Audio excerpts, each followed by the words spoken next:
was in Mississippi. Morning, good morning. It's great to stay up late. Good morning to you. Morning, good morning. It's great to stay up late. Good morning.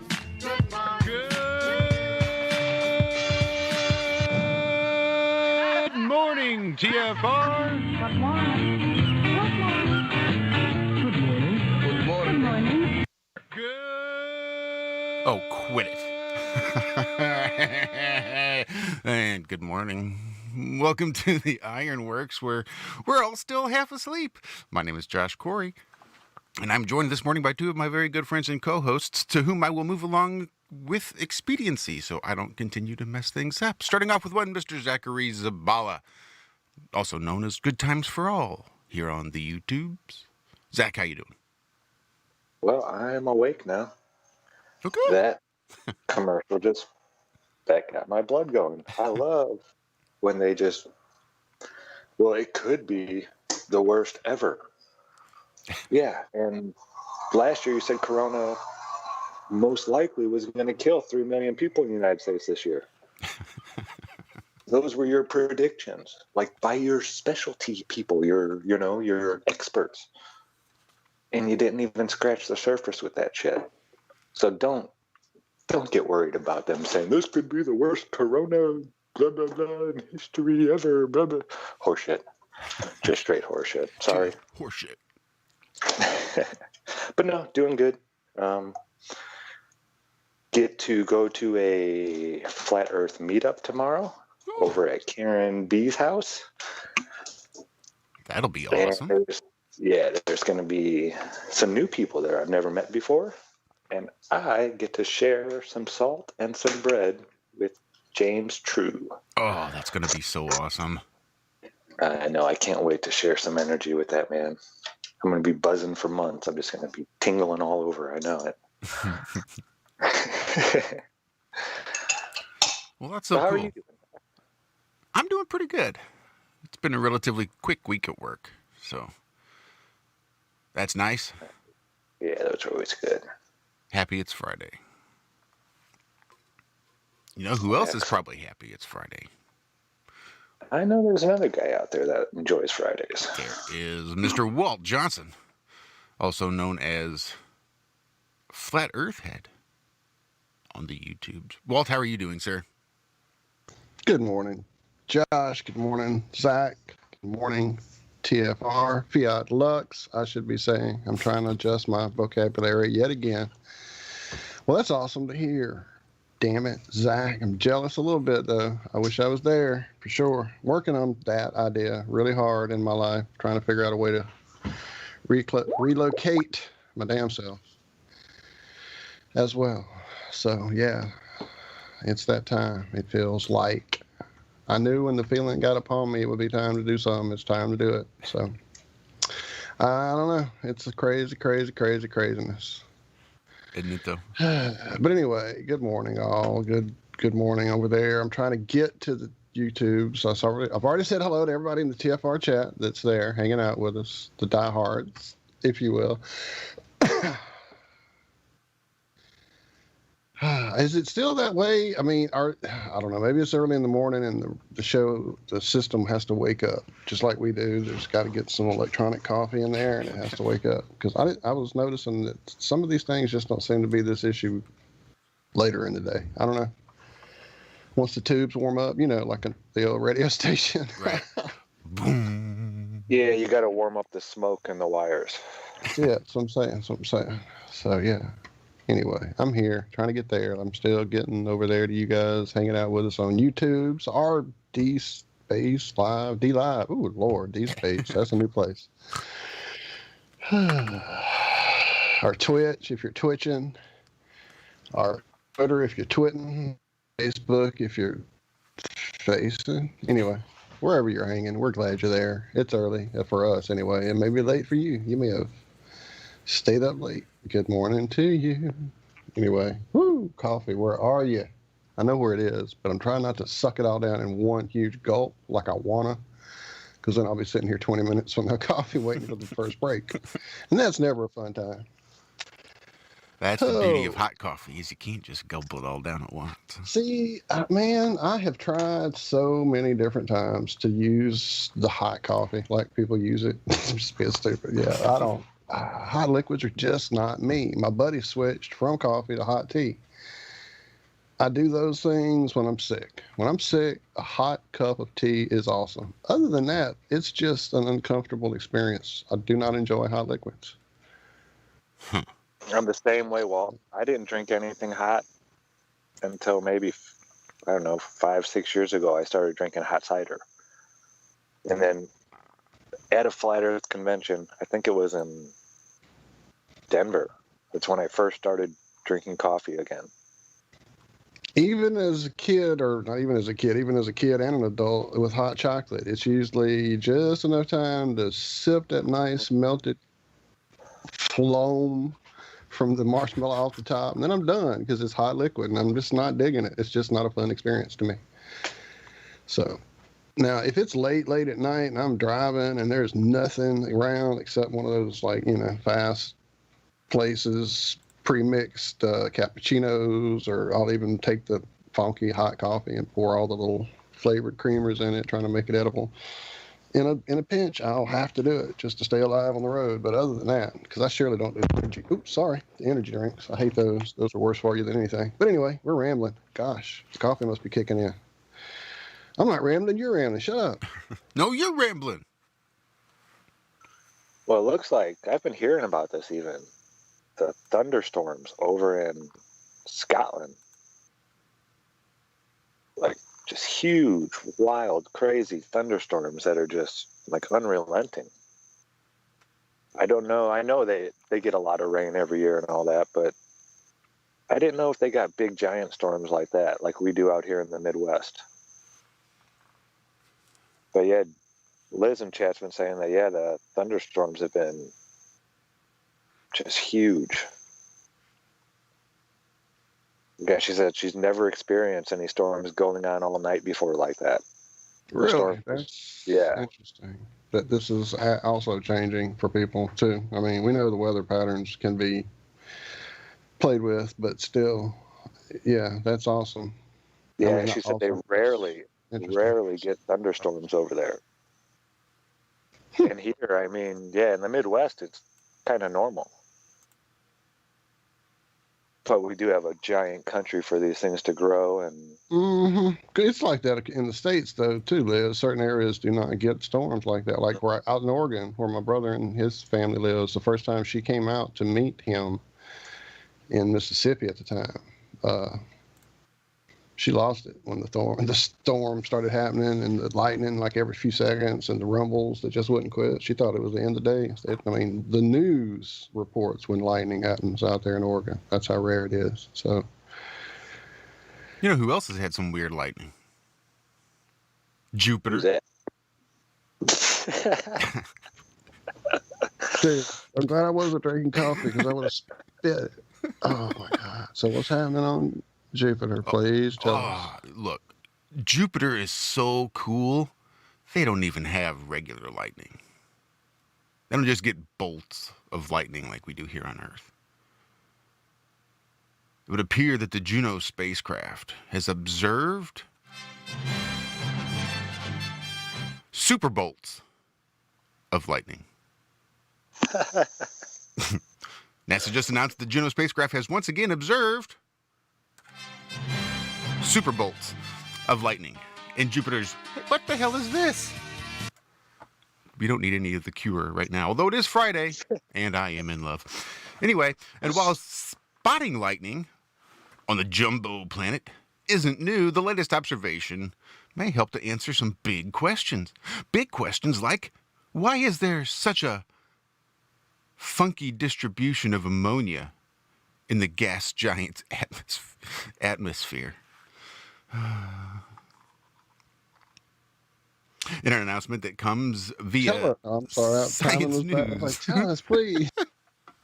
They got to throw in all these really cool artistic ink swirly looking pictures and, says Jupiter. So whatever. But NASA outlined the recent Jovian lightning observations. which were collected by Juno. Juno is a NASA space probe that orbits Jupiter collecting data and jaw-dropping images, like all those paint inky swirly ones I just told you about. Juno's close flybys of the clouds allowed us to see something surprising. Smaller, shallower flashes of lightning, originating at much higher altitudes in Jupiter's atmosphere than previously assumed possible, says Heidi Becker, Juno's radiation monitoring investigation lead at the Jet Propulsion Laboratory. Becker was the lead author of a recent study based on Juno's findings published in Nature. For these super bolts of lightning, which are up to 1,000 times as powerful as lightning on Earth. To occur at those higher altitudes, there needs to be some way to keep water in its liquid state. And that's where ammonia, a compound of nitrogen and hydrogen, enters the picture. Now that was 1,000 times stronger, right? That's what they say. Yeah, horseshit. Okay. Just throwing that out there. Yeah. Look, I'm not buying that. I mean, 1,000. Who am I to judge? You know? Yeah, considering Jupiter's not faster really than a speeding bullet, able to leap tall buildings in a single bound. A super bolt, you know, it's a super bolt. It's got to be at least 1,000 times more powerful than an earthly bolt. Especially if it's daytime and it gets its power from the sun. I mean, come on! Unlike Earth's weather system, which is driven by water, Jupiter is driven by both water and ammonia. Due to all of the ammonia in Jupiter's atmosphere, water can reach much higher altitudes before freezing. This, in turn, allows for the formation of high-altitude superbolts. Despite ambient temperatures of negative 126 degrees Fahrenheit. Oh, this is going to ramble on a little bit, but, you know, we get the idea. Superbolts. All right, that's it. I'm done. I just saw Superbolts and thought, That's you know awesome, dude. I love that tune. I There's was the gotta dude cruising high school with that playing in my cassette player. I used to love that album.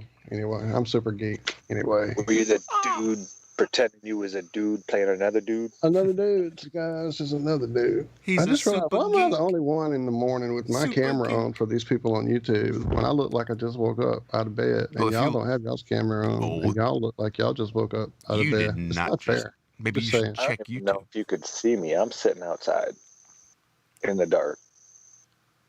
You have an excuse. And if you will check YouTube, you will see that my camera is on. I'm just using it directly to OBS. So it sits on the other side of you guys talking. Oh, shut my mouth and So- call me corn pone. When Zach talks, Hey. then you can't be seen.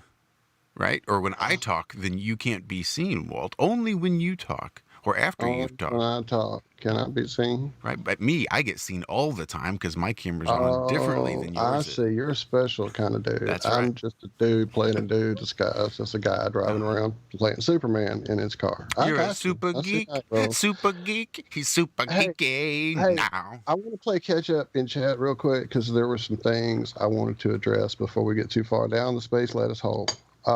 First of all, the wrench issue. Nuka, good morning, Nuka, asked where's everybody's wrenches. He must have missed that discussion in processing the calls and all that. We have de-wrenched the whole channel at the moment because of all the problems that have been going on with issues. Now, we thought it was an internal something going on that we didn't understand, but apparently it's been going on across the board. So we're working on processes. We are You indeed. get the eyebrow on YouTube. That's all you get for that one. So that's what's going on. Everybody lost their wrench except the basic Iron Realm crew here. For now. Well, To there be were, addressed later. there were just To be some, addressed later. some things that were happening that I thought were unacceptable. And when Liz tries to come into our chat and type a comment, and it cannot be seen because she has somehow been banned from our channel. And the same thing happens with Nachiketa. Yeah, that's crazy. Something had to change. Either we're over-wrenched and somebody has managed to sneak in and is just sowing discord, or YouTube is just being YouTube and liking to sow discord. Either way, I had to try to start narrowing things down, and then I wanted to make sure that it wasn't other wrenches. So if it continued to happen, then I would know it was YouTube, and I could address it then from there. We may start adding wrenches. We've been relatively quiet these days as far as trolls go, and if we get trolls, we may even temporarily just assign some people to go smash them for a while, but even then they may disappear again. I don't know. Yeah, I've noticed a lot of the normal trolls have been preoccupied with their 24/7 flat Earth Discord debate or whatever they call it, trying to copy the other 24/7 flat Earth, the real Discord channel. Yeah, I clicked into it a couple times thinking it was the other Discord, and it's the usual suspects. I'm not even going to say their names. But yeah, they're all hanging out on one server now, and there's like 30 of them. Like the regular trolls. And they all just sit there and talk about flat Earth. Yeah, I guess that's their new angle. Instead of saying globe Earth and trying to defend it, they're titling it the Flat Earth Discord, blah, blah, blah. And I don't know. I don't think it's working, whatever they're doing. You know more But than it's I know nice. about it. So Yeah, they're definitely more on it than I am on that, for sure. I just quit paying attention to all the Well, yeah, I Discord. noticed we don't all get the any Discord is, what I kind of stopped paying attention to. Oh, wait, not the app, the actual effect. Yeah. But yeah, so Mine was the app. yeah, the app. I hate that freaking app. And then recently, there's been some Pokemon stuff happening, like intense part of the year for us right now. And I'm trying to keep up with some raids. And the only way to do that is with everybody going to that freaking app. And I'm hating it. I'm on the computer trying to figure it out because the phone is not doable. And yeah, don't like your app. Anyway, so the other. Oh, speaking of, somebody said something about Pokemon. I've already forgotten what it was since we poked it up. Oh, apparently Jaren and someone. Where is it? I know I had it highlighted. I did see it up there It somewhere. was Diva asking if I saw Jaren and Sophia Smallstorm talking about it. I did not. What were they saying? Let me know in chat. Shout out to Rob. Speaking of the crew who are wrenched, a man we miss greatly and would love to have come hang out with us. But apparently, just as I scroll up to say that to him again, I see he has other plans. He's had a few beers and is about to jam out on his guitar around the fire. That's awesome, Rob. You jam one for me, brother. And he plays Radiohead, dude. Yes. That's what's up. I didn't see. I'm trying to catch Love up. Rob. And I've already Yeah, lost the other one because it's You scrolled got to back come down. on to a Wednesday pre-show, Rob, or before the show tonight, man. Are they really doing this crazy crap about? He might not even be in chat anymore, but Right. I heard it's like a $10,000 fine. Something if like you that. I heard it too. talk Yeah. about conspiracies in Australia now. Yep. That's what I heard. So I was going to want to heard- ask you that question too, sir. New Zealand went crazy because of 4 corona cases and lockdown. They're like severe, strict lockdowns. Like you can't go out in public except for these hours of the day and yada, yada, yada. And yeah, Right. they went nuts in New Zealand, I guess. I'm so sorry, Diva. Apparently, Liz is still having struggles, though, was the next thing I wanted to address with having to go between live chat and top chat, which is something I had never really played around with. Just I always let it stay where it was, but I played with that too. Don't understand why it's different. So, yeah. Yeah, I think was just it's a wondering if question Rob I- could get in trouble for coming onto the show and, talking about this stuff with us. He Is said he it like thinks that far? if you get in chat. He says he thinks if you get caught a couple of times, you get big fines. He also says, I am, I guess, for rocking out when Still I asked him in. to. First one, the $1,600 fine, then a $5,000 fine. According to Rob, who is actually in the mythical land of Australia. Apparently, we don't really think it's there. I love that shit every time I hear it. Sorry. All right, so I don't know. There was another question, and I've lost it completely. Damn it. You guys, I love you all in chat. I'm going to stop playing with y'all for a while so I can then do the rest of the show. Shout We gotta out. Give Much Rob love. a boat so he can go into international waters to chat with us. What happened? We're gonna have to get Rob a boat so he can head out to international water. Oh, I got you. I didn't understand. I'm completely Just to still not come awake. hang out and chat, not even do a show. That's crazy. That's just insane.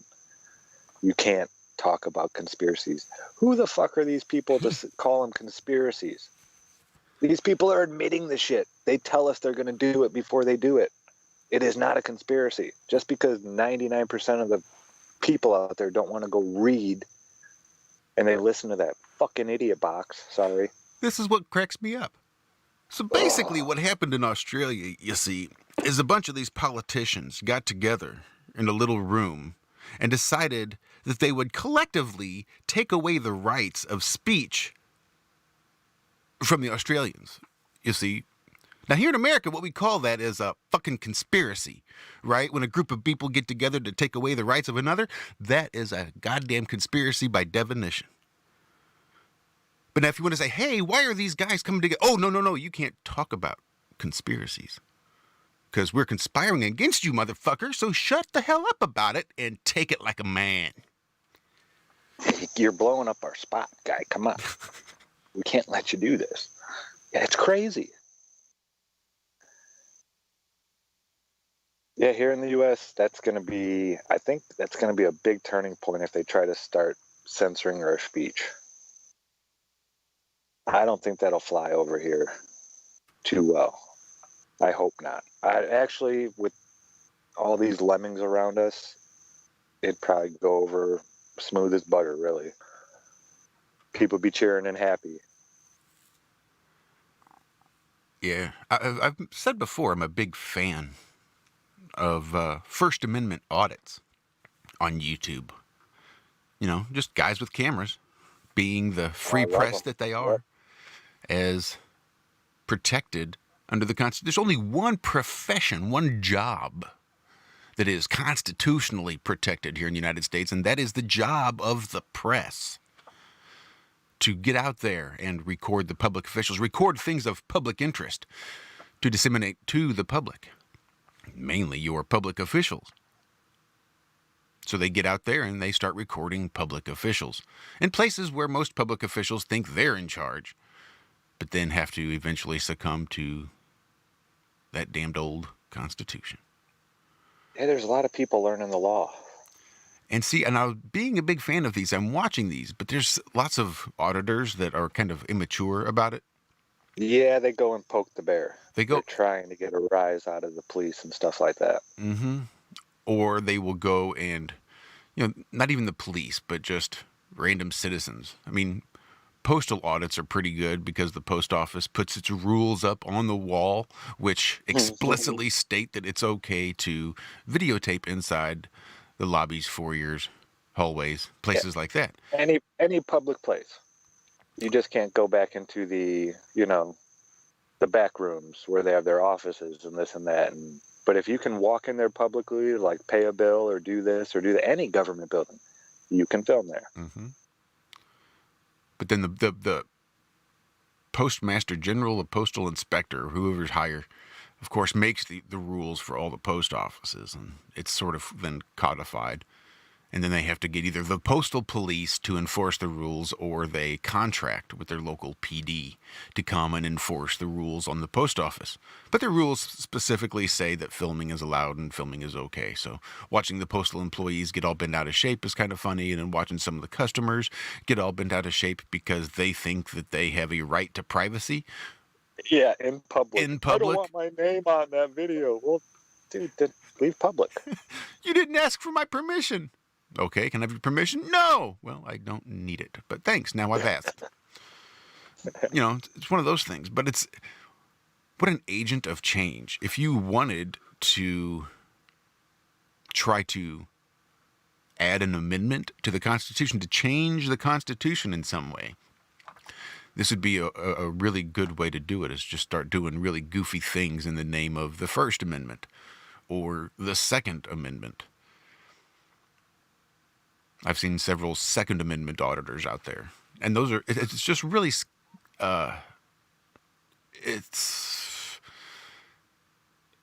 you're walking a real fine line when you're doing that, because you can push things to the point where, okay, maybe you get enough attention and most people decide that they don't want that and try to then change it and say, okay, well, maybe we don't really need a free press per se, and we'll just add a little amendment and start changing things and abridging the rights of the people and the free press. And pretty soon that slippery slope is, well, we'll just change the Second Amendment too. What difference does that make?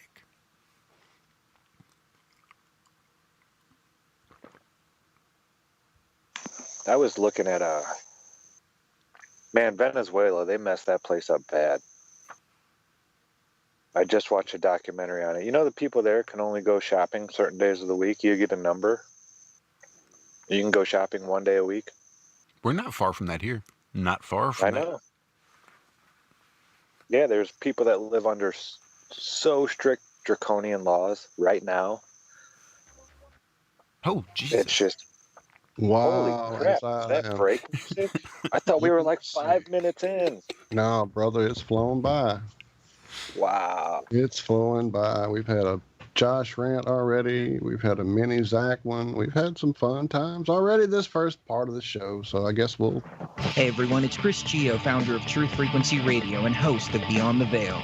The mainstream media and establishment are running scared right now, and they've prominently featured truthfrequencyradio.com as number 89 on the federal government's hit list, also known as the fake news list, which is essentially a list of sites slated for censorship on Facebook, YouTube, Google, and other social media. Now is the time for you to get involved. Share your favorite TFR shows far and wide on forums and social media. Tell your friends and family about your favorite shows. If you're a business owner, get in touch with us to feature your product or service right here on TFR. And if you haven't done so already, become a TFR supporter now and get unlimited commercial-free downloads in high quality. Visit truthfrequencyradio.com/sign-up. Thank you for making TFR the leader in independent and uncensored talk radio. Truth Frequency Radio, your protection from deception.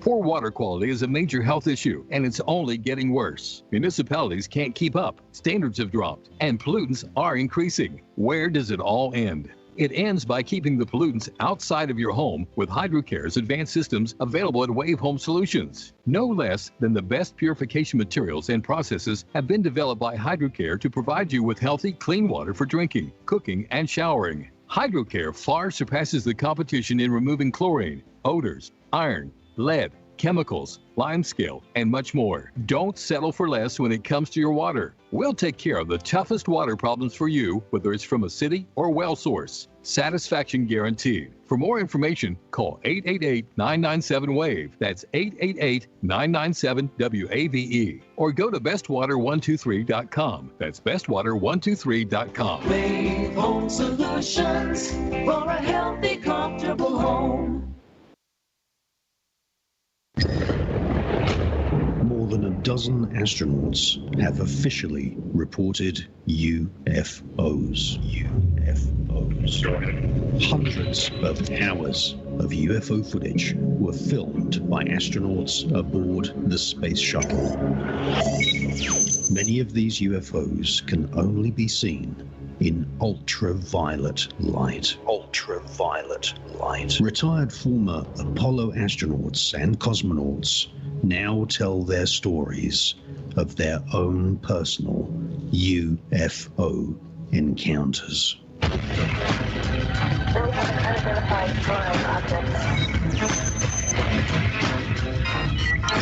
The Enigma Channel, intelligent television for planet Earth. EnigmaTV.com.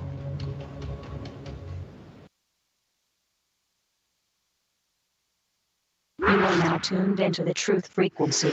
Your protection from deception. TFR. Truth Frequency Radio.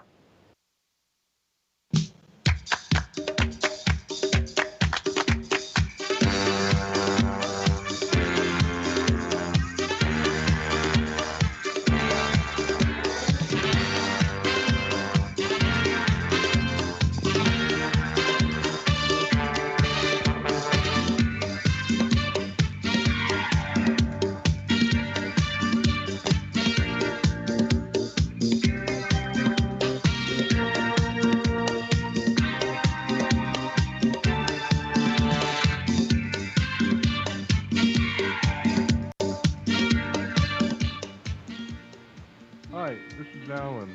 I like Ironworx because it's where everybody knows your name, and they're always glad you came. I love Ironworx with Josh, Walt, and Zach. It's like sitting in your front room having a cosy chat with your best friends. Hi, it's Diva here, and I just want you to know that Ironworx with Josh, Walt, and Zach, it's definitely my favourite dose of reality.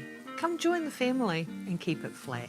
Why sleep in when you could get your dose of iron in the morning? Listen to the Ironworx on TFR. This is Enlightened Dawn. Roses are red, violets are blue. Iron Rail Media is the best on the plane. To this show, I will forever be true. You guys are truly the best, and I love you guys. I'm so thankful to have you in my life. Do you like listening to space letters from Never a Straight Answer? Then tune in to The Ironworx with Zach, Walter, and Josh. Break clear of the fear on the Ironworx and become an Iron Scout. Good morning.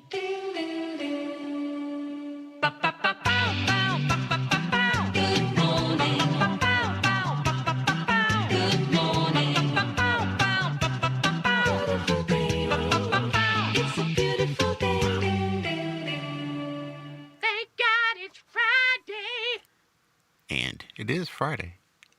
Welcome back for the second segment, I guess. That first one just flew by of the Ironworx right here on Truth Frequency Radio, simulcasting across the plane via the YouTubes, the Twitches, the Twitters, the Facebooks. Is there another one? Did I miss one?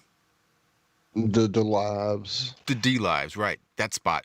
The D spot. Right. Gotta hit the D spot. The D spot. So we have a member of the Ironworx that's going to be joining a show this weekend, I believe.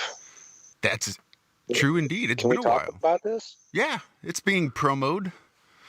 The WID podcast out of Germany. An award-winning writer and well-respected man in the extraterrestrial arena. Yep, that's exactly right. Crikey, I can't remember his name now off the top of my head. I've got it around here somewhere.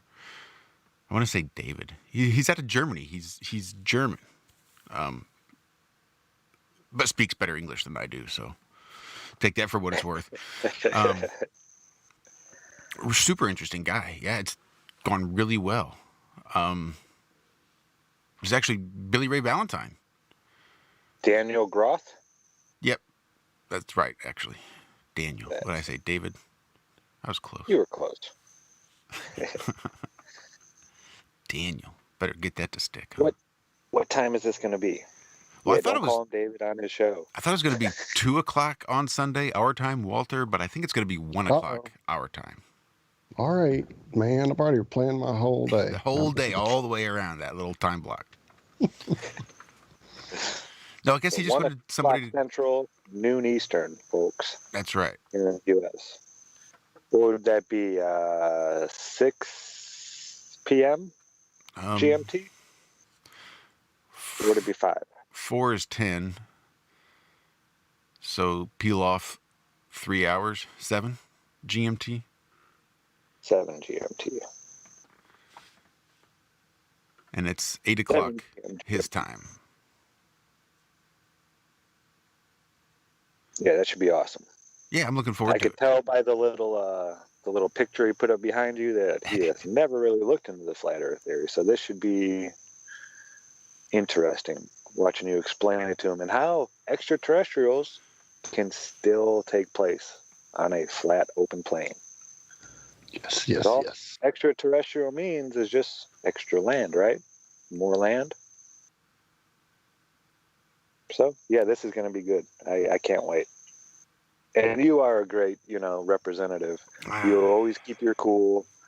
You're very well spoken. And, I mean, you've been doing this for a while. You got the whole, at least the concept down, like, we don't know what's above our heads. Nobody does. But you know that. You're not going to go saying the sun is this far away and the moon is this far. I don't fucking know. Yeah, I've had to deal a little bit with that in on Facebook the other day.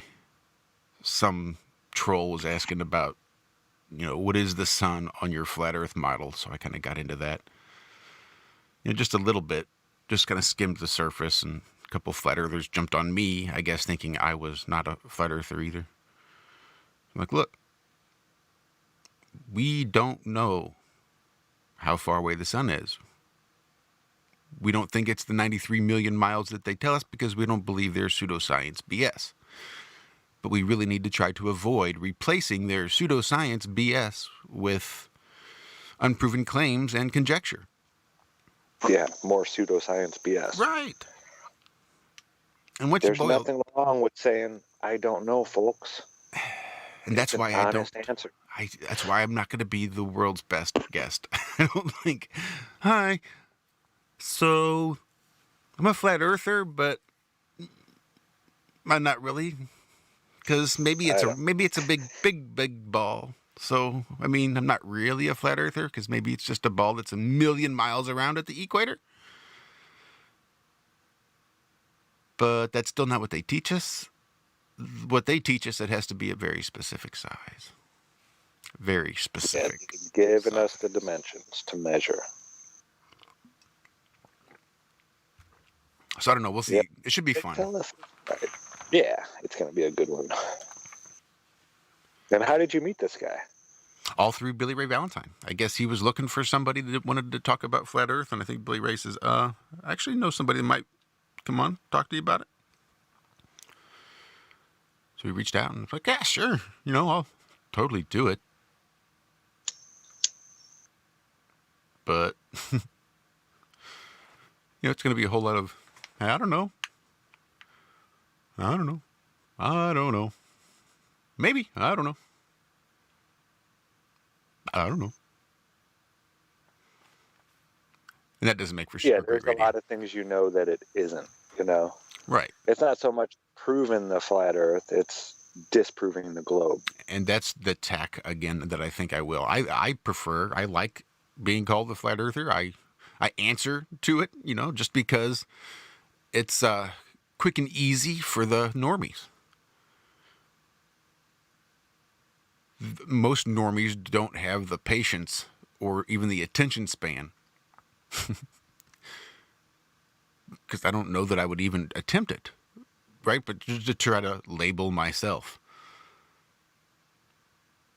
As soon as I would try to label myself, the way my brain works, I'm already trying to figure out why I'm not that label and why a different label would probably fit me better.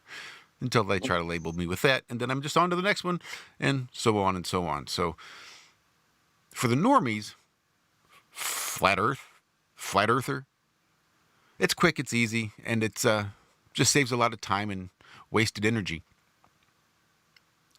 So he wants to talk to a flat earther, sure. But, I'm a flat earther that thinks that it's quite possible that the Earth is a million miles around at the equator. I mean, do I think that? No. But it could be. Do you know? No. What I do know is that I can see a lot farther than I could if the ball was 20. So. I noticed it really gets people and turns their head when you start throwing out the numbers to their model that they don't know. And all of a sudden they're like, okay, let's listen a little bit more to what this person's saying. They seem to at least know more about the globe than I do.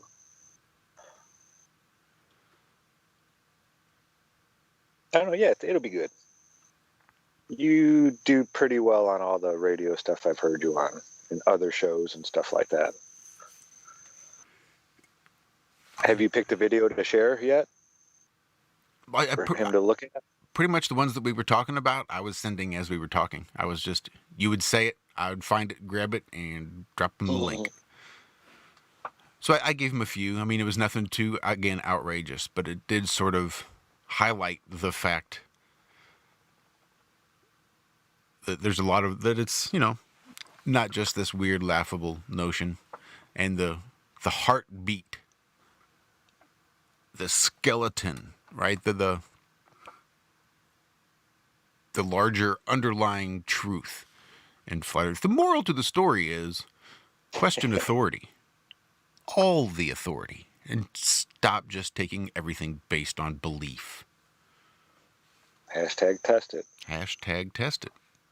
And I think that's what the most important thing about Flat Earth. Why I don't mind being called the Flat Earther, because at least I stopped to question it. But then I had to go through and question a lot of the Flat Earth stuff that I had come to believe as well. And then sort of start casting some of those aside and learning to say, look, I don't know, but all I know is we can see further than we could if we were on a great big ball.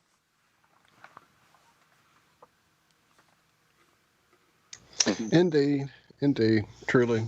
And as you say, we've all gone through so many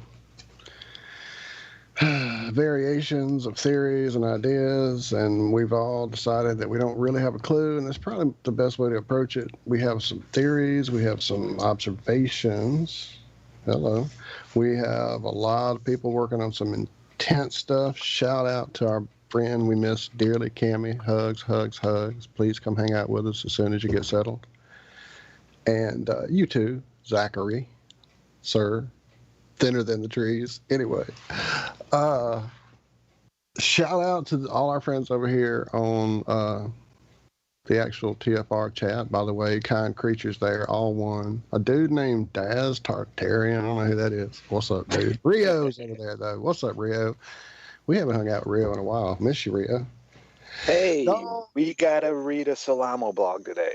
And we're going to read that. The show's over. Email to cover. We're going to cover that email I've been promising you guys for weeks. It's an amazing little story to hear. And then something else we were supposed to do, we didn't do, and it's already gone. Damn it. All right, I'll find it in my brain. Oh, it was this comment Alan made about some flat earth books have estimates of how far away the sun is.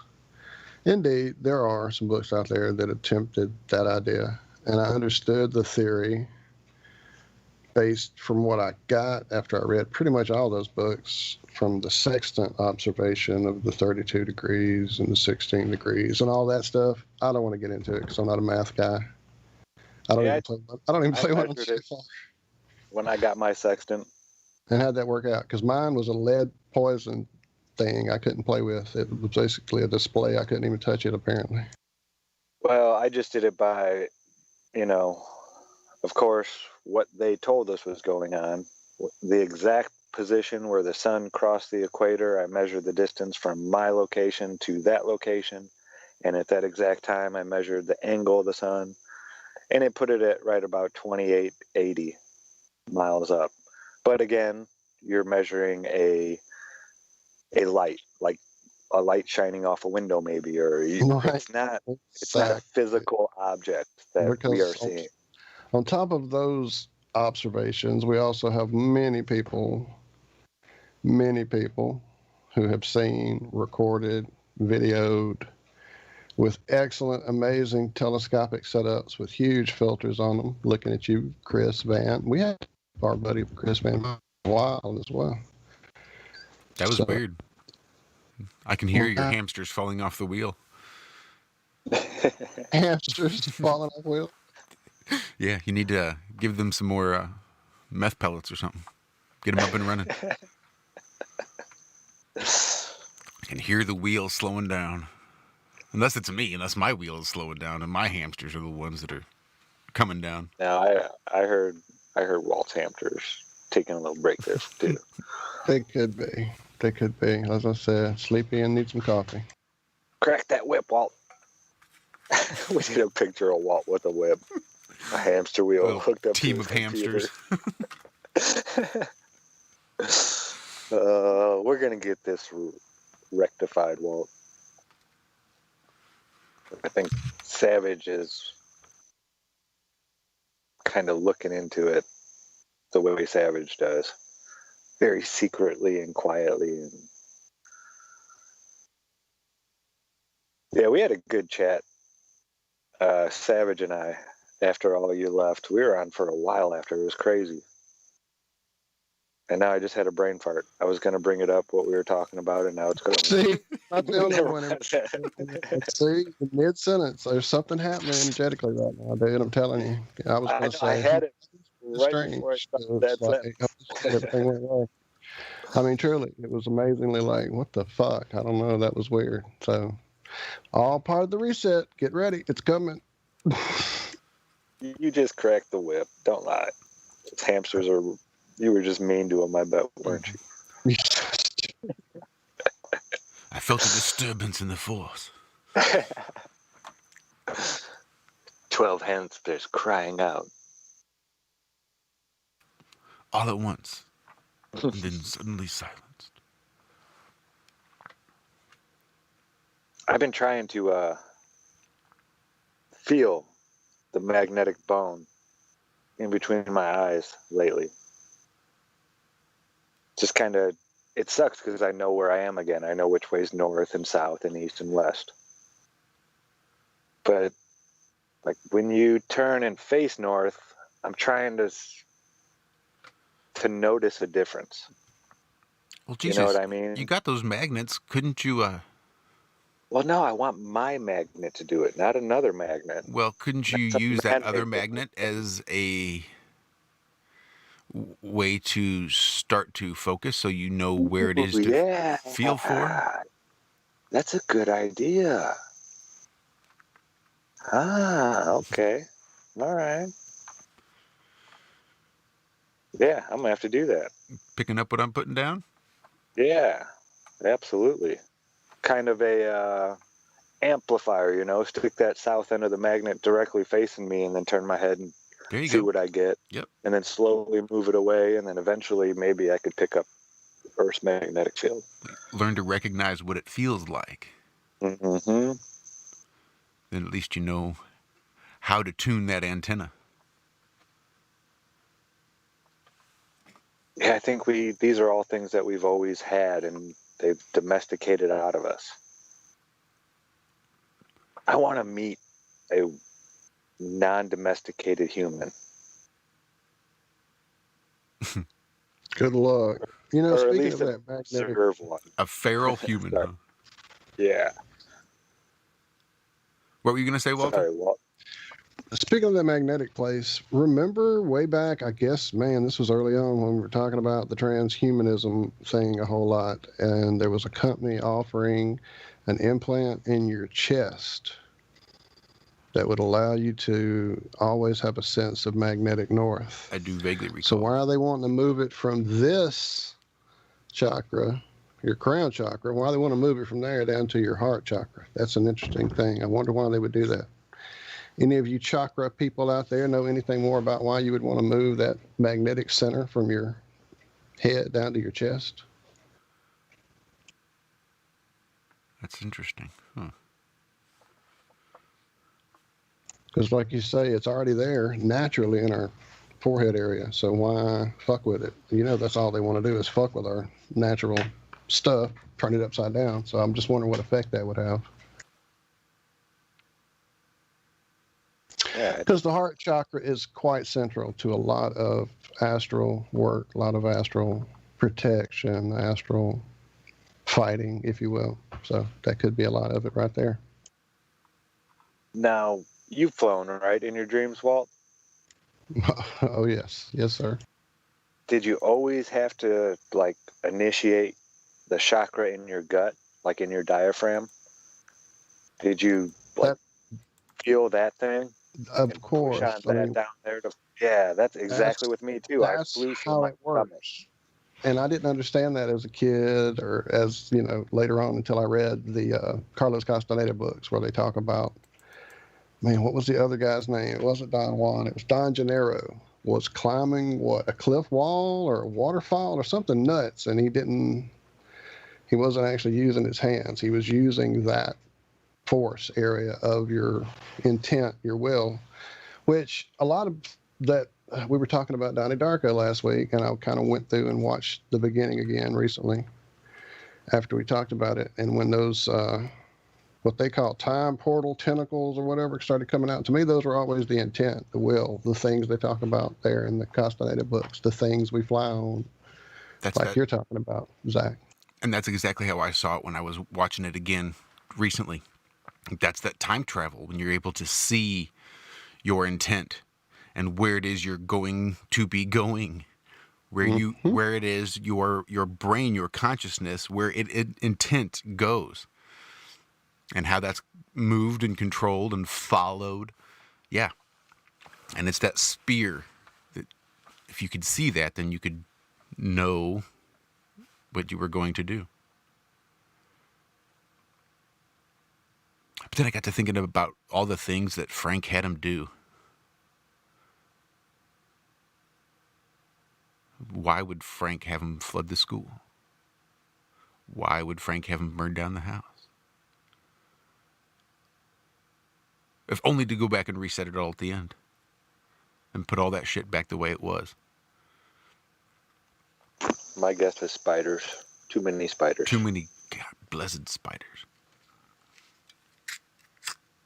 Yeah, I wish I could show you all of this. I found they call them orb spiders here in North Carolina. Also known as a banana spider, a black and yellow spider. They've got all kinds of names. And they all look, I mean, it's supposedly all the same type of spider, but some are orange, some are rusty colored, some are brown, some are yellow, some are black. So, it doesn't really make all the sense to me that they're all the same spider with all these different characteristics. But nonetheless, an orb spider, it makes like a 2 to 3 foot web at dusk every single night. And around dawn, right before dawn, it eats the web and takes it down. I had never known spiders to do this. I've never really studied spiders all that deeply. But this just blew my mind because I have so many pictures of these spiders. And it's weird because they'll build their web like in the exact same spot. This spider, it keeps building its web right in this same spot. It must have, a good spot or something, catch a lot of bugs. But yeah, they actually they eat their web every single morning and then put it back up every single evening and then hunt all night. So cool. I got some pictures of it, but it's with a flashlight and the lighting just isn't great. So I was hoping to see it during the day, but I don't think I'm going to get that. Yeah, just so cool. I never knew spiders did that. Blew my mind. Huh. I used to turn on my porch light and let the moths come. Then I'd catch them off and you throw it on the ground and you stun it. I used to do that at work. And I'd take that stunned moth and just chuck it into the spider's web. Watch a spider run over to it and wrap it up real quick. Just feeding the spider. Yeah, I used to do that. Had Bob would be proud.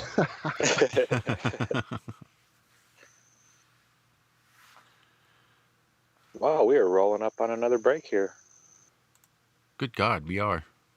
2 minutes. We truly are. Before we get to that break and before we go to some of the things we're going to do after the break, like stories and emails and etc., Dawn just broke my brain in chat. She mentioned that one strange thing that always happened to her since being a kid was that her eyes will shift by themselves on occasion. They'll feel like they go back and forth. That's been something that's happened my whole life. And when that happens during wakeful times, it feels like, to me, when I'm disconnecting from my body in astral time. So I always kind of played it off to be that, like just we drive these machines, we drive these avatars, these bodies from somewhere else, and that's kind of the connection point. Your eyes are truly the windows to the soul. But I thought that was just me. I didn't know anybody else experienced it. That is amazing. No, you don't have to really explain it because when I read it, I knew exactly what you meant. Oh, I'm sorry. Yeah, that's crazy. That's kind of like when Martin Liedtke said he also saw the red dots and stuff in his behind his eyes when he closed them. So apparently we all have these things going on, and I just always thought it was my weird ass. Well, don't discount that either. Oh, I don't ever discount my weird ass. Thank you, sir. And sure enough, that brings us pretty damn close to the top of the hour. Hey, I just read, I'm bouncing between chats, and it looks like our buddy Rio in chat on TFR said that Fridays are always good if we want to have a discussion in Skype. So I don't know if that's now or if that's this evening. So clarify that over the break for us, Rio, and we'll see what happens. Heck yeah, we got a whole nother hour. I mean, we've got a big pile of space lettuce, some rocket lettuce from space seeds. But yeah, we'd love to talk to you. We can always absolutely. We can let that pile up till next week if we have to. But while the comments still in there, I'm reading.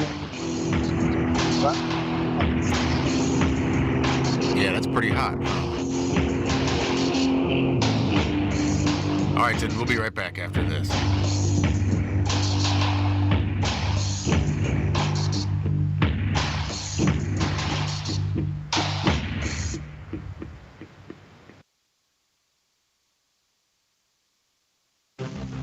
Truth Frequency Radio is your #1 source for news and information without the hate, hype, and fear. We're proud to feature cutting-edge programs like Beyond the Veil with Chris and Cherie Geo, X Squared with Brooks Agnew, Paranormal Portal with Brent Thomas, Jaronism Raw with Jaron and Nissa, Fearless with Frank Castle, Strange World with Mark Sargent, The Eye of Ra with Ra Castaldo, The Infinite Fringe with Billy Ray, Ironworx with Josh Corey, The Kev Baker Show, and dozens more. Did you know you can listen from any telephone by dialing 641-793-7117 or call into your favorite show toll free at 833-TFR-LIVE. Uncensored talk and news you won't hear in the mainstream media. Truth Frequency Radio, your protection from deception.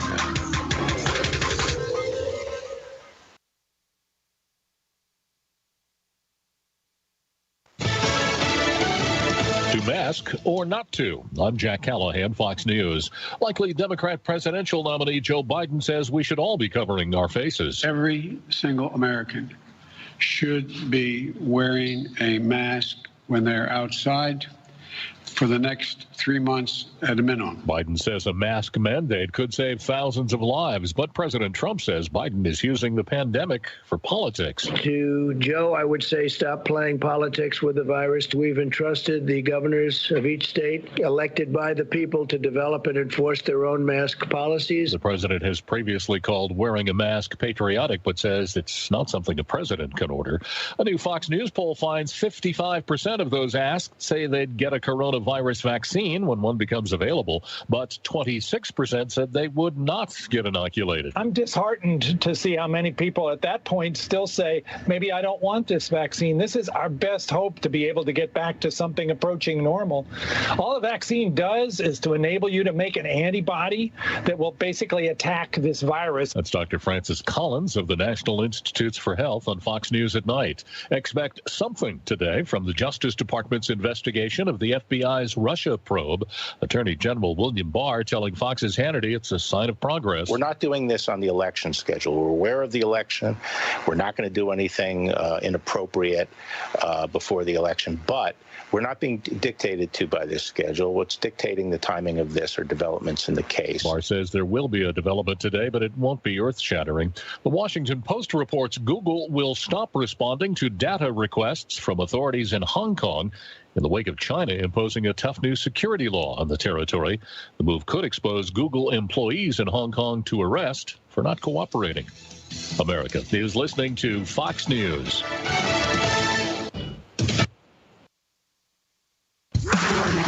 Into the truth frequency. Your protection from deception. This is Truth Frequency Radio.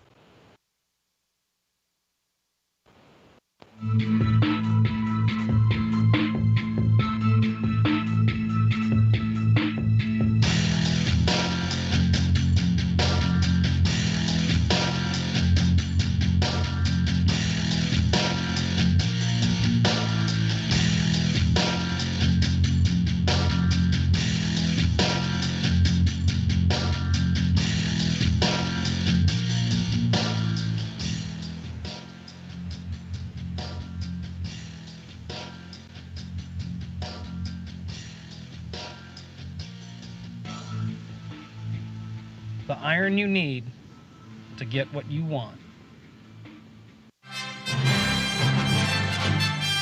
Good morning.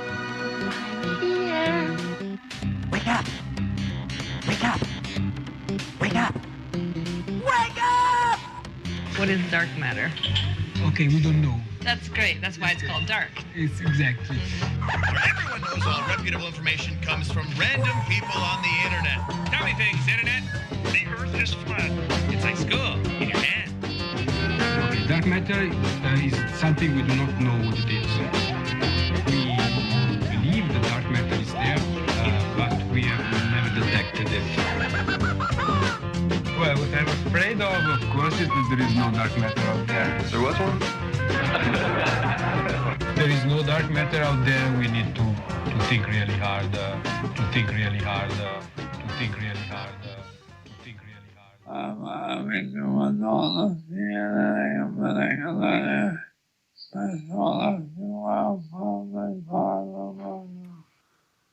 Thank you very much, Stephen Hawking. That's right, every Tuesday and Friday. Right here on Truth Frequency Radio, the Ironworks.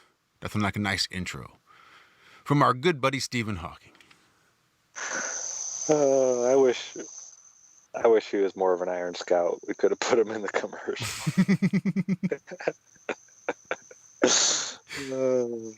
That would have been pretty good. Just about halfway through. Yeah. Oh, we're going straight to hell if there is one. Straight to hell. I love it.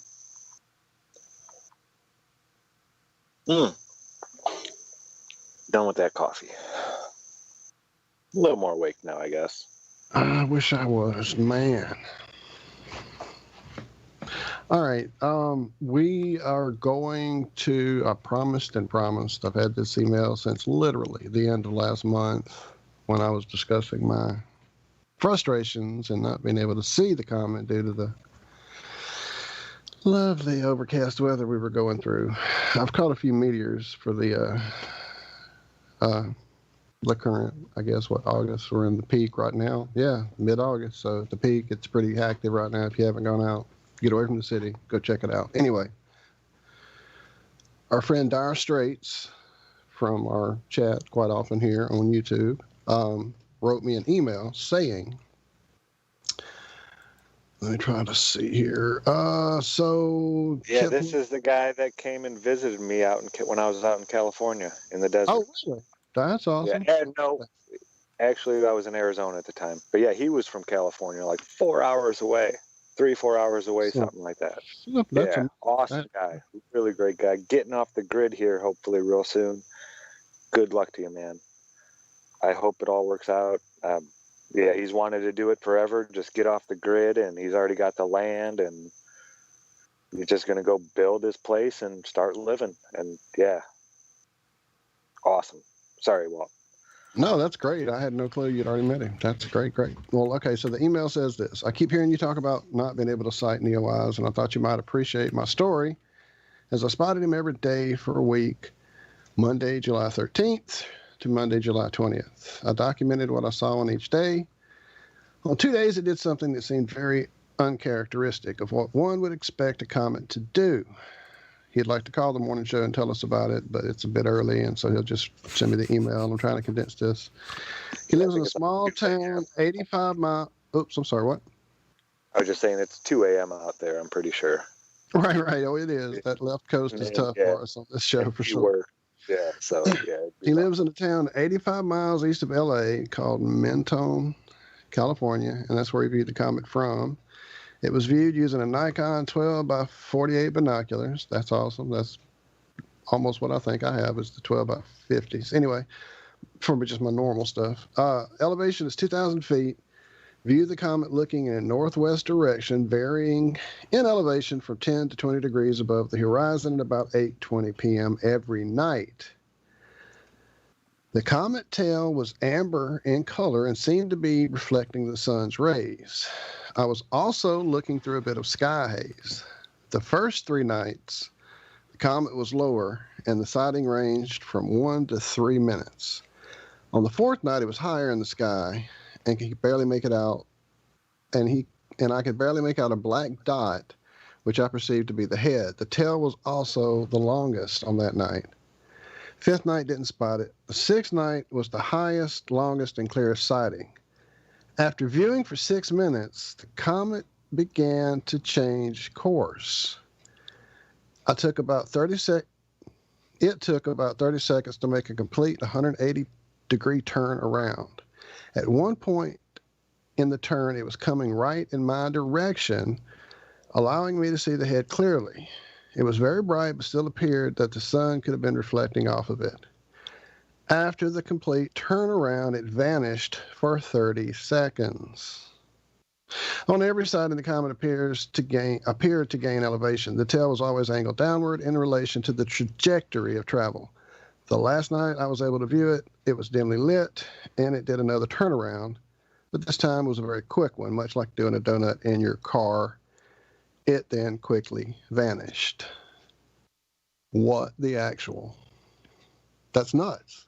That is nuts. If I'd seen that happening in the sky, I'd have been like digging my bunker. I'd be ready for the flood. It's coming. I mean, goodness. If that's not signs and portents in the sky, I don't know what are. Goodness. That's awesome. Appreciate that, Dire Straits.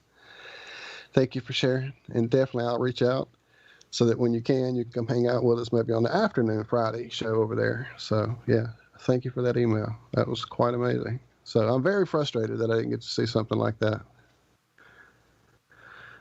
Yeah, I think it's only meant for certain people, you know? I got that feeling, actually, the way the weather really would like cloud up as I walk outside. It was like, oh, come on, now really this afternoon, and now it's going to cloud up. So, yeah. I was staying in the sunniest city in the country, over 300 days of sunlight, like clear skies. And for that 2-week period, it was cloudy every single morning and then like every single afternoon. No signs for you. That wasn't. Yeah, we had, during the day it was fine, but when it was come comet time, nope, clouds everywhere. It's like, what the actual fuck is going on here? This is supposed to be the sunniest city in the country. I mean, I'd been there almost a year already, and it was never cloudy for more than 2 days that whole time. And then comet comes around, and it's just weeks of clouds straight. Yeah, I wasn't meant to see it. I wasn't supposed to. I'm just going to put it at that, and yeah, that's just it.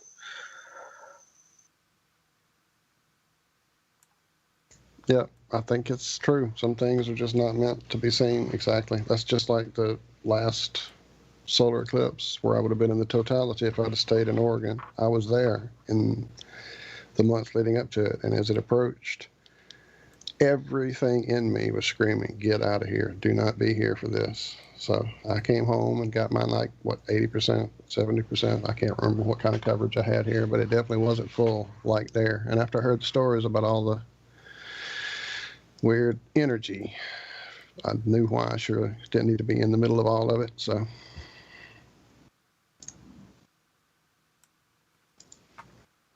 yeah, crazy. I saw a video of Martin. I was watching Martin's live stream yesterday, or his premiere, and have you seen Minneapolis? Like certain parts of it?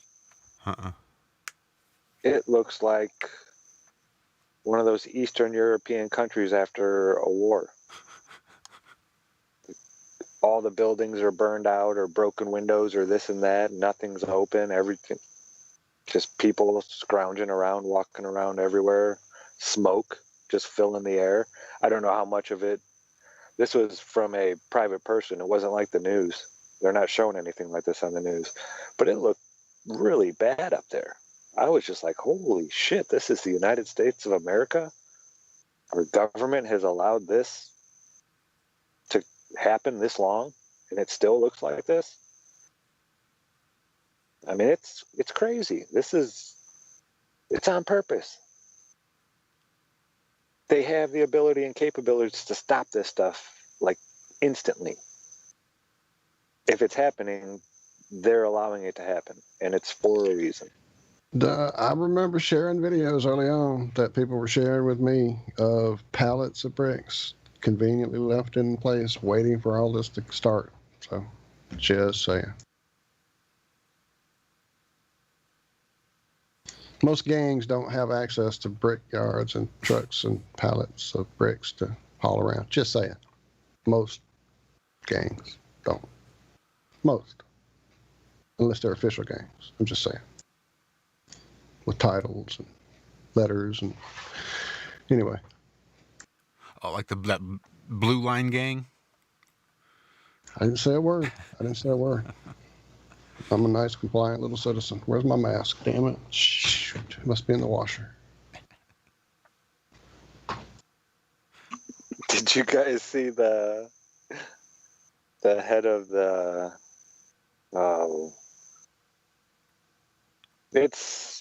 And I'm all for it.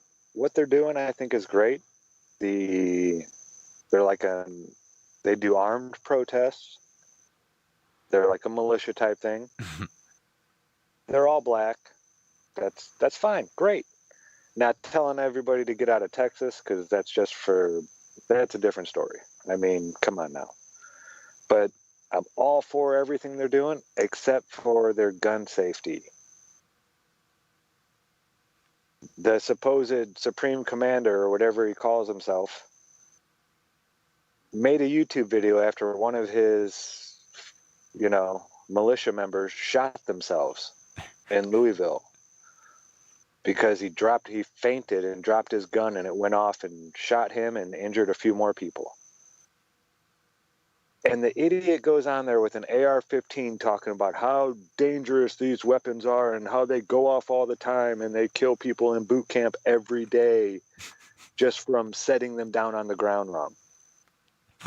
And no, this does not happen, people. Because there are a lot of people over here in this country that, the AR-15 is one of those weapons that, it kind of equals the playing field. Not really, but it does somewhat. It's a sturdy rifle. It's dependable. And it's gotten a lot of crap over the last couple decades, We need to get these off the blah, blah, blah. They don't need these type of guns and blah, blah, blah. The guy pulls back the bolt. Okay, and when you do this, all you're doing is getting ready to put a round in the chamber. That's all it does. It does not fire the gun whatsoever. You can bump it on the ground. You can slam that thing all over the place. The bolt will jump forward. It will go when you hit it. But all that's doing, you have to do that anyway. To put a round in the chamber, this action has to take place. Then you have to pull the trigger. He's saying that these guns go off all the time just like this. The weapon has fired. The bolt has moved forward. No. When the firing pin moves forward, and this is like their supreme commander who supposedly claims to be was in the military at one time. No. Said he bought this gun that he called a bullpup, which was not, it was a regular AR. A bullpup has your magazine behind all the action, the trigger and the firing chamber and all that stuff. The magazine gets loaded behind that. That's a bullpup. An AR-15 is not a bull. He said it's a bullpup because it kicks. It's like, what are you talking about, man? This is their supreme leader, commander guy, and he knows nothing about guns or gun safety. So if you're out there following this guy, go get training from somewhere else. Yeah, he's a charismatic guy. He's, well-spoken. He's out, leading. Great. But get some real gun training. Don't just go follow some idiot on the street and grab grandpa's shotgun off the mantle that hasn't been shot since 1984 and go load it and go walking around. Learn how to handle a gun, because this is just making it look ridiculous. All the stuff you guys are doing. That's all I'm saying. I'm all for it. It's great. You have these rights. Use them. Practice them. But practice them safely. Please. Okay, my rant's over.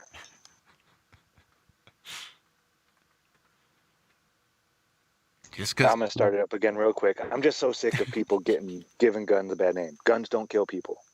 People kill people. My gun is loaded, sitting in my room right now. Has been, it's loaded in my truck all the time. I hit a lot of bumps on my way across the country. The gun never went off. Not one time. Shaking and rattling and bouncing all over. Guns don't, you can lay it on your table. It's not going to go off and kill anybody. It takes somebody to put it in their hand and pull that trigger or not know what they're doing. Okay, now my rant is officially over. Sorry. Well, I sent Rio a link over in the TFR chat. If he has time this morning, gets a chance and wants to, he's got the link. He can pop in at his leisure. But I was scrolling through that list. We've got quite a pile. Yes, we do, actually, sir. I forgot just how far back that list went. Mm-hmm. So we're going to dub this pile the rocket lettuce pile, since that's apparently a thing now? Might as well. Well, you got to rebrand every now and again. Got to keep the brand fresh. Come on, marketing, man. SEO. Come on. I wonder if this is what the mysterious China seeds are. Ooh, there you go. They are all kinds of stuff. I've heard it is. Yeah. It's, so far, I've seen nothing, seriously wrong with them. There were a couple invasive, what they like to call, excuse me, I apologize to all of you out here, weeds. Ooh. Yeah. But nothing, it was squash and zucchini and, all different kinds of stuff. Or a lot of different herbs, coriander. Now, were they genetically modified? I don't know. In some way, but all the testing they've done so far is showing that there is nothing wrong with these seeds. But there are thousands of them, I guess. Over 900 something people have turned them into, according to what they're telling us at least, to the FDA or whoever is doing the testing and all that crap. But they're growing them to see what kind of thing they are, and then they incinerate them. But yeah, they want to know if you get sent any seeds in the mail to report it and then turn them over.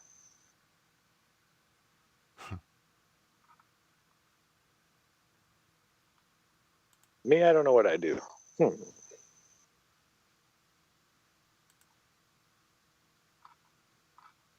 Yeah, I don't know what I'd do either. Isn't that how the day of the trip started?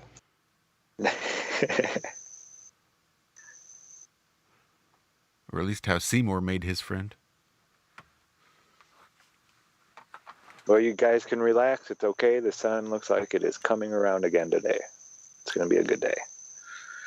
Good day. Yeah, it's a little early for that, but I'll be able to confirm in a few minutes.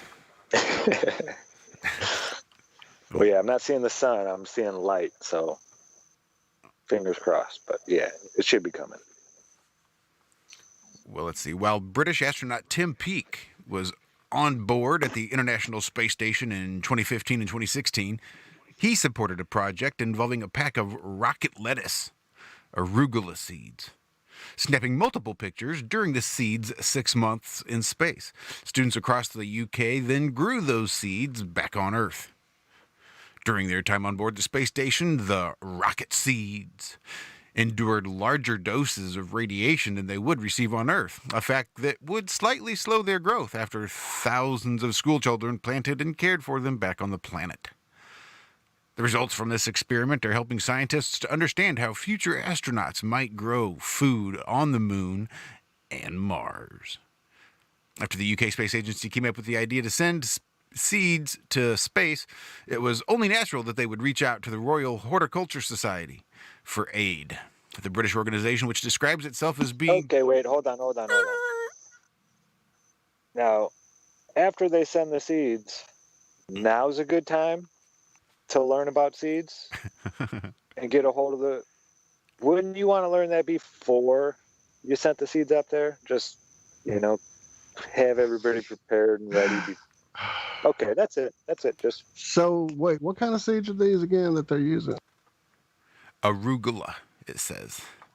It says down here that before their experiment sent 4.4 pounds, 2 kilograms of Aruca sativa, arugula seeds, to the space station. And after the seeds returned how to Earth. much are they planning on planting? You know how much seeds 4.4 pounds of arugula seeds is? That's insane. Well, it's probably 1 kilogram for all the school kids and another kilogram for all the scientists. You know, you just got to divvy them up. Like Project Paperclip. Anyway, this project found that the seeds that had traveled to the space station took an extra hour to complete their 2 visible steps in germination. A small but significant result that could have greater implications for longer space journeys. All of the seeds carried into space sprouted with no atypical seedlings, further showing how viable it might be to carry seeds on longer trips through space. When astronauts set up bases on the moon or Mars, they will need to carry their own food. Spaceships may carry specially developed containers of plants that can feed astronauts during their journey, but are unlikely to carry enough to feed explorers on a new world. If humans are one day to explore further into space than the moon, then they will need to supplement their stored food with fresh food, said Jeremy Curtis, head of the UK Space Agency's Space Education Program, told Space.com. That means growing plants, and the easiest way to transport them is to use nature's own storage and transport system, seeds, which are light and robust. Freshly produced salad of any kind would be important during longer space travel as well upon arrival on another planet. Gerhard Lubner, a biologist at the Royal Holloway University of London and author on the new research, told Space.com by email, for gardening on other planets, preserving seed quality during the spaceflight is indeed important. Then it goes on to talk about why they chose rocket seeds, but I'm about done with this particular space story. They grew it. So, they went, they sent the seeds up to the thing, and then they've been out there, and the plan is to send them out. So these are technically what kind of seeds? Just say space seeds. Rocket seeds. No, I read the story title. Students grow rocket lettuce from space seeds. Shout out to all the trekkers out there. And I've already destroyed it. Never mind, I broke it. That was too hard to pull a tooth. Sorry.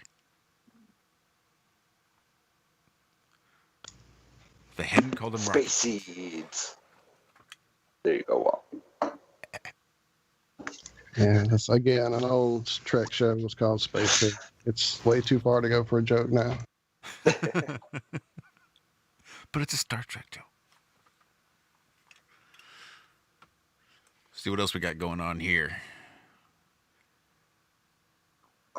Oh, they want to set a challenge to find water, regenerate water for crews going to the moon and Mars. I mean you got to water your space seeds. Because that's a Star Trek episode.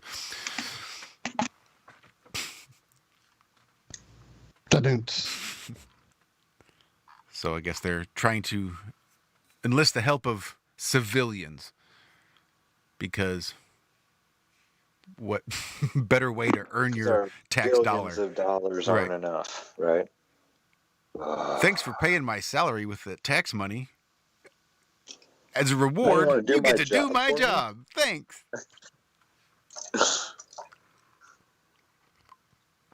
How's that for Tom Sawyer? I just love whitewashing this fence. Whitewashing this fence. Keeping it all in the family. Best. Is what you get. They like to keep it all in the family. You'll notice a lot of the people at NASA had parents that worked at NASA, grandparents that worked at NASA. Same with a lot of these places. They got to keep it in that little bubble that they've created. And when you run out of smart people, sometimes you probably have to go outside the family. But they keep putting all these idiots out here, so now we have to do their jobs for them. We got to feel included. I mean, they'll still make the final decision, but you got to feel like you're playing a part, don't you? Get you involved, put a little emotional investment into their horse shit. But yeah, I never hear anything that comes of when they ask for the help. Like, design the toilet for us. I got it right here, Walt. God damn it. I just called you Walt. Anyway. You got about 45 seconds before we hit the break. Wow. Oh, we are at a break. But All I right. see right now researchers have built a gravity suit to keep astronauts healthy. So I don't know what to tell you, Zach, because right there, ask and you shall receive. Astronauts need to stay healthy in microgravity where there is no gravity. So you just got to build a gravity suit. And just think of all the cool sciencey stuff we can do with a gravity suit. Imagine. Anyway, this is the Ironworks. Josh, Walt, and Zach. We'll be right back after these briefest of messages.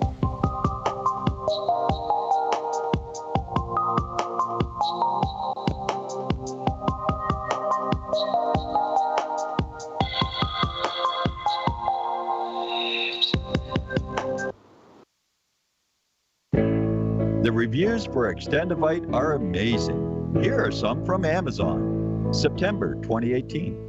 Extendivite works in keeping my blood pressure in the normal range. I've been using Extendivite for many years now. May 2018. Great product. I use regularly and I rarely get sick. March 2018. This product has relieved what appeared to be angina pain in my chest and shortness of breath after climbing stairs. I'm quite happy about it. February 2018. My husband, son, and I have been using this product for a few months now, and we have noticed an improvement in our joints and blood pressure. Tell us your story. Get Extendivite today. To order, call 1-877-928-8822. That's 1-877-928-8822 or visit heartdrop.com. Extend your life with Extendovite. Do you want to lose weight but have no idea where to begin? The Fast Start Diet, a 3-day weight loss plan, is the answer. 3 days of nutritionally balanced, calorie-restricted meals delivered right to your door. No shopping, no measuring, and no cooking. Everything is prepared for you and ready to eat at home or on the go. The Fast Start Diet has all the amazing benefits of intermittent fasting without starving. We've helped thousands of people who have struggled to reach their weight loss goals. Isn't it time we helped you? With the Fast Start Diet, you'll lose weight and feel great. Find us on Amazon or go to faststartdiet.com and use promo code POWER to get $10 off your first box. As a special bonus, we will include our #1 rated Lipo3 appetite suppressant spray free with your order. Whatever your diet plans are, start with us at faststartdiet.com and use promo code POWER. Jacob Frank Leibovich is the mastermind behind a global network of satanic cults. He taught that the Creator God was evil. Jacob Frank proclaimed himself as the true Messiah. He vowed never to tell the truth. He rejected every moral law and declared that the only way to a new society was through the total destruction of civilization. Murder, rape, incest, and the drinking of blood were perfectly acceptable actions and rituals. His followers established the Marxist system and have infiltrated Islam and Judaism. He was the Messiah of the Illuminati. EnigmaTV.com.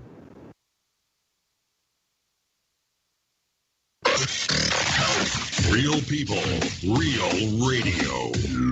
Initiating the truth frequency. This is Truth Frequency Radio.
bright and shiny.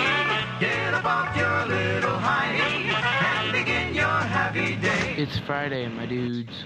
Here's a message of importance for millions of people who are continually pale and washed out, weak and run down. Doctors will tell you that these conditions are often caused by a deficiency of iron.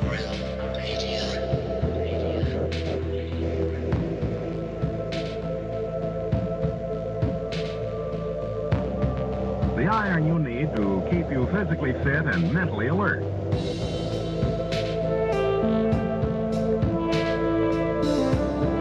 Medical studies show that 2 out of 3 women and many, many men lack the daily iron your body requires in a form your body can easily use and put to work.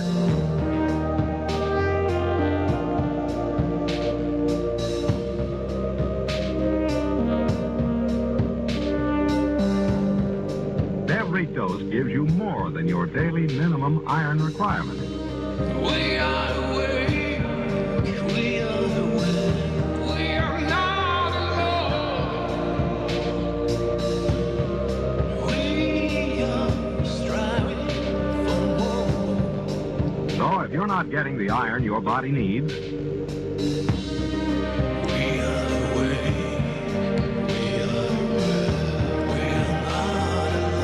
if you feel weak, run down, and are easily upset,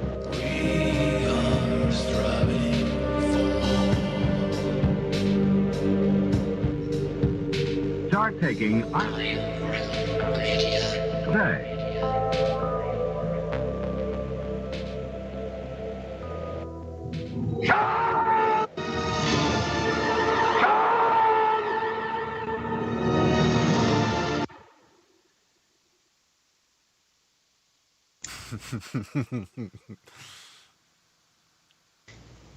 Welcome back to the Ironworks. Josh, Walt, Zach, here, there, somewhere, floating around space, gathering seeds.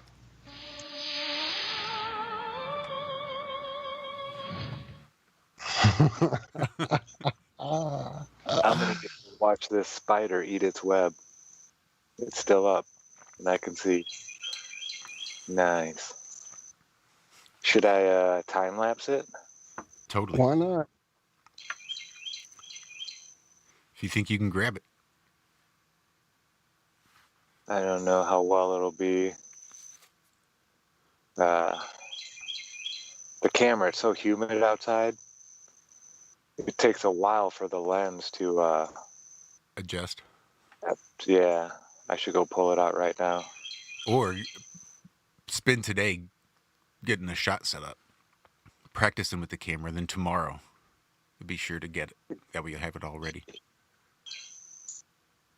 And it looks like it might be starting right now. Oh, that is so cool. I'm turning. Yeah, you guys got to see this.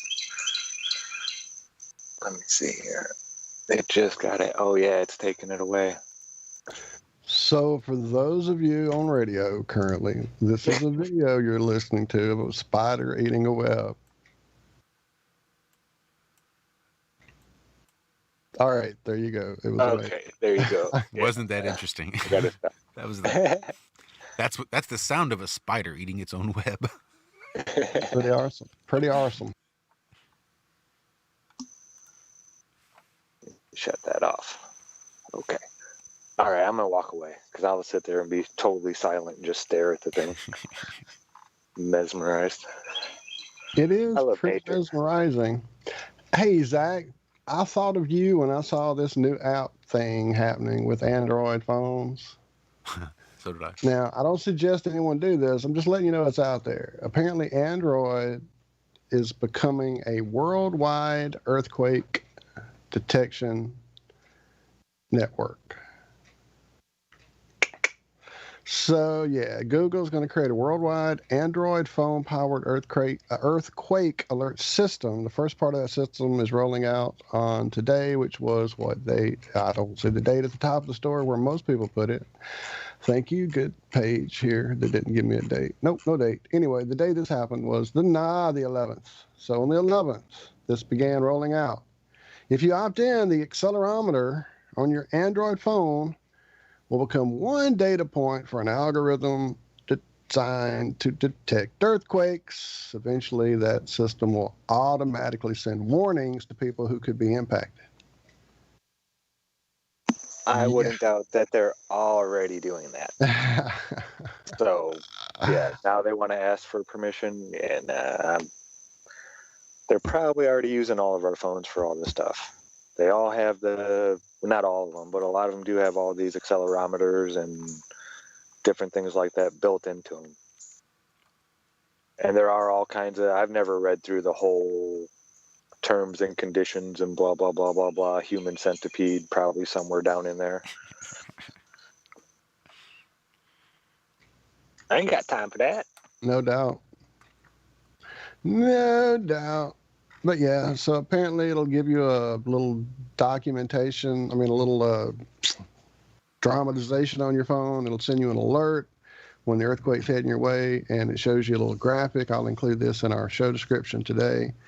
It is showing you to drop to the ground, then you cover somehow, then you put your head between your... No, I'm kidding. But definitely the system is tying into all of the... let me see, what do they call it again? I don't want to say it wrong. The exposure tracing apps. That's what they're calling them. Not mind control tracing apps, but exposure tracing apps. Ain't nobody got time for that. It's going to key into that little system. They're trying to all make it work together to keep everybody safe. Safe. It's all about your safety, Zach. Come on, man. Those who give up their freedoms for safety shall receive or deserve neither. Or deserve neither, sir. Or neither. Or another. Okay, so you guys have to help me with this. Let me figure out exactly what it is these gravity suits do. Luckily, this is a quick story, and after I read it, you'll probably see why. They just skim over some of the finer details. With funding from NASA. So, with taxpayer money, a team of researchers has created a negative pressure, quote, gravity suit, end quote, to help astronauts counteract some of the dangers of spending time in microgravity. Well, hold up. Full stop. Why are we quotationing such words of this nature? I mean, it's got to be real, right? Well, previous research has shown that weightlessness can lead to muscle atrophy and even lead to blood fluid pooling around and squishing their brains. Don't think I remember hearing that. Maybe. Oh my God.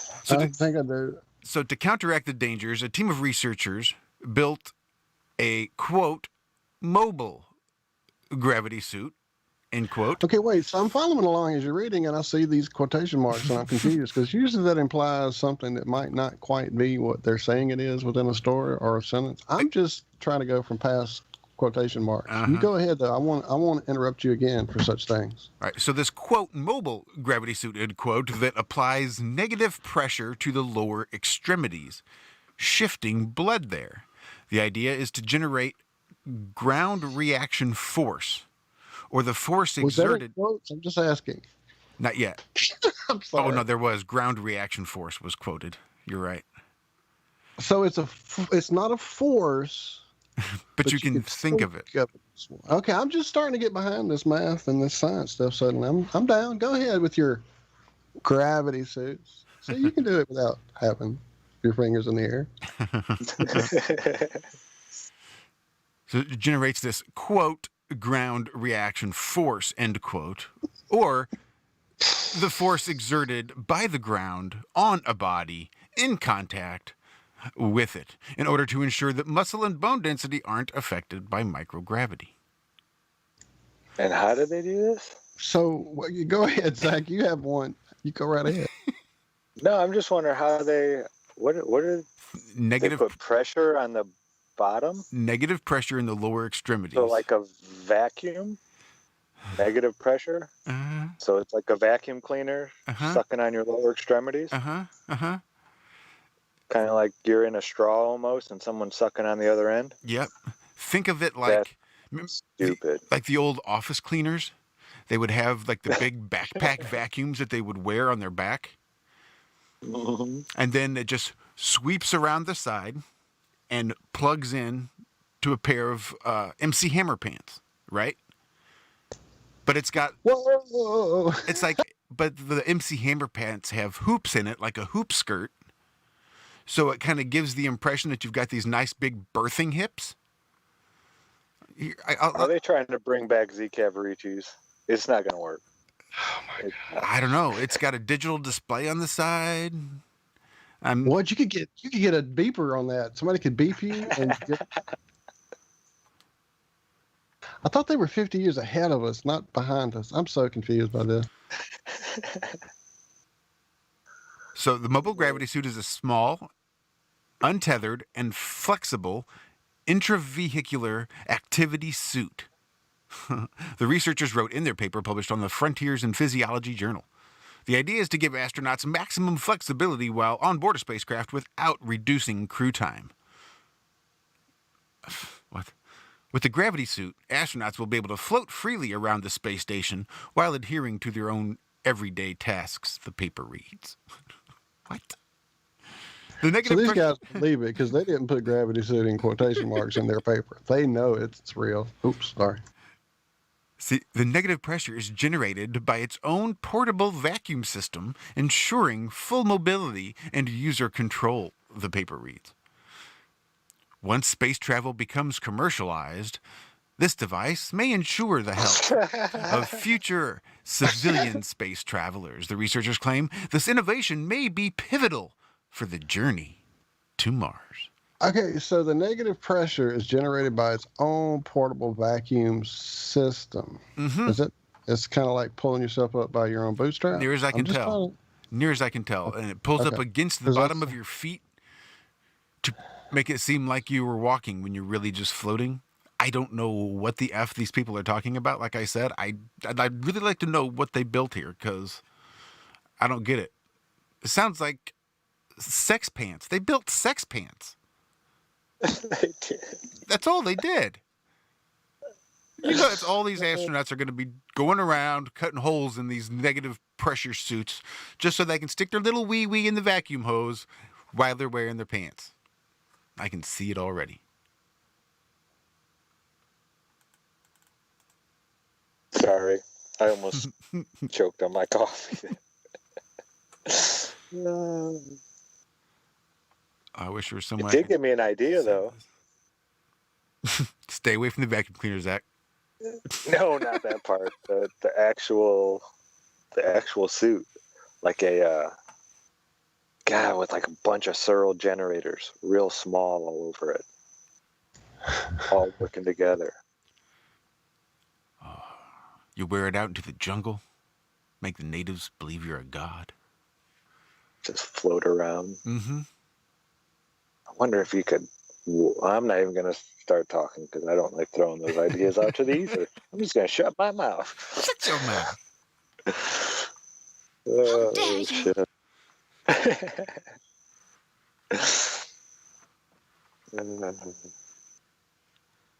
Good stuff. Well, do we have time for Salamo's blog? We certainly do. I thought I added it to the show prep somewhere.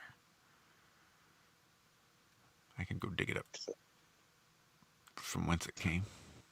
I think, yeah, there you go. So I know I have it somewhere as well. I just have to go dig it back up. For sure. Uh-oh, I've turned off my camera. And I see Rio now on Skype. I sent him the link on TFR. I kind of hoped he just dropped in right there. But now I'm seeing that he did send me a message in Skype. Son of a biscuit eater.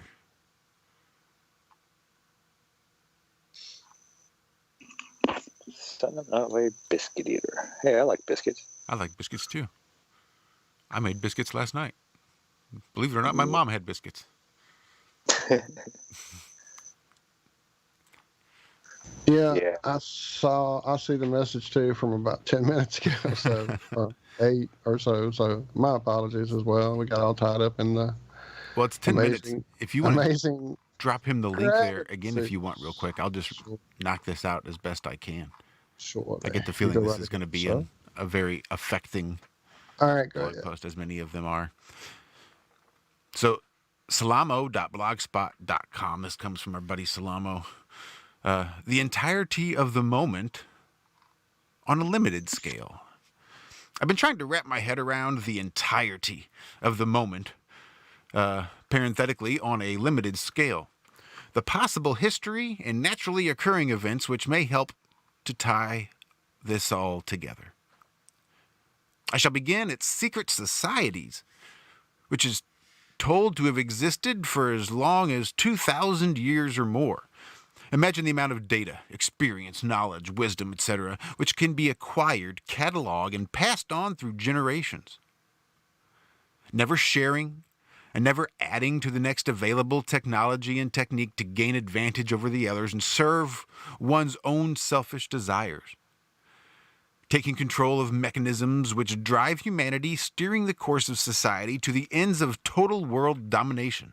Elimination through ignorance seems to be the chosen way of initiating a reset. Does it begin here with the simplicity of preparedness versus not? Knowledge versus ignorance? You can bet that some are far more prepared than others, with underground cities and bunkers which are complete with water and sewage treatment along with food production and recreation. The location of such places may never be discovered, but rest assured that they are ready to wait out a century or more to achieve their goals. I know of one place on Earth which is protected by many, Antarctica, and I wonder what is really going on down there at times. Throughout the ages, there's been economic and monetary manipulation. To what end, really, but to still a control mechanism within the sociological mind of the society. Controlling the life of the populace through a creation of your own doing is genius unto itself, but one day you know it shall fade. Perhaps you have seen it fail within the forgotten civilizations and hidden history, which keeps rearing its ugly head on occasion. There are many ways a civilization can be forgotten, but now my recollection of the engineers being asked to design for a lifespan of 30 years makes a lot more sense. Every cycle they get more powerful, write the history, control the politics and the economics, and little by little controlling it all, from cradle to grave. Reminiscent of the protocols, which I mentioned in a recent writing. Did you know that we are in the midst of the grand solar minimum? Not only a GSM, but potentially one which occurs on a 400-year cycle, and coincidentally coincides with the fall of empires. One could argue that we are currently living the fall of an empire at this moment, as the crisis remedies seem to ensure a crumbling of the foundations. For those which are the survivors, and I don't mean the ones which may not have to rough it for a decade or more, but those which will have the technology to come out ahead and even, perhaps, surveil the planet this time around and see where the rest survived, and perhaps even go so far as to tag them first. The musky-smelling satellites already launched into low Earth orbit, can they be used for what exactly? So this grand solar minimum, which we are currently in, is already in the region of the Dalton minimum, 200 years ago, which incidentally was the fall of the Qing dynasty, Northern Chinese famine, and the year without a summer in 1816. Now, if it is indeed a 400-year cycle, solar cycle 26 should reveal more, then we could be hitting the likes of the Maunder minimum, or Little Ice Age, for 50 years. When the Ming dynasty collapsed. Good thing we didn't pull all our eggs into one basket like China and... Oh, yeah, we did. We may soon find that global warming is a hoax, but there is indeed some climate change coming our way. I won't even go into the cosmic rays, magnetosphere distortions, and earthquakes and volcanoes, as I don't want to come off as a fearmonger. Ha! Although I will admit I am fairly ignorant on the subject, but what I have seen and looked into is beginning to sound like the glue which ties many things together. For example, in the GSM mini ice age, there are safe zone which seems to be between the tropics. Wait, that sounds familiar. If Max Egan ever reads this, remember that wonky video where you told people to get between the tropics? Sounds like sage advice now. There are other theories, such as asteroids hitting our way, which have been known for decades, Planet X, Nibiru, which may have had a hand in creating our moon the last time it visited, coming round to say hi. Who really knows? Whatever happened to the alien invasion? And as the Sahara seems to be greening, the Middle East takeover also begins to make more sense and fit with this scenario, as does the rush to purchase everything in Africa. I know that you may want to believe that it is all about the oil, but I believe that it is merely a song which was easily chorused throughout life. It's easy to manipulate thought when your expenses are affected. Some state it's a money grab, or they want total control, with quips says it's the crime of the century and history will tell. But I put it to you, why would anyone want to forcibly control 7 billion people? Why would anyone want a history of this current madness? Do you remember the forgotten civilizations? Well, neither will the future, as we may just well be one of them. Do I believe that I am writing history at the moment? I don't. After I take into consideration the digitizing of our entire lives and works, that no matter how many backups, the information would be lost without the proper equipment to read them. That within our progress, obsolescence is inherent and acceptable, with things being designed to disintegrate and be replaced. And that the preceding civilization may not have a desire to learn outside of their confines as per their programming. The leaders may indeed seem like magicians with their knowledge of past and present and control of the technologies and language, so hence communication. Please try to think 50 years into the ahead on this current track.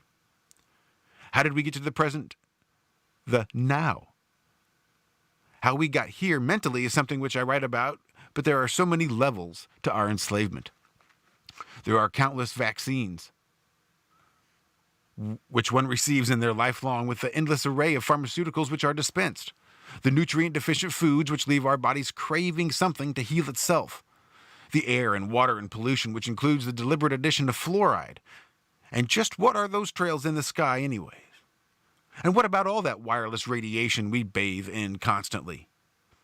We have consensus science which obfuscates any real advancement in knowledge and which seems to be geared toward keeping the populace in a fearful, confused, and angry state.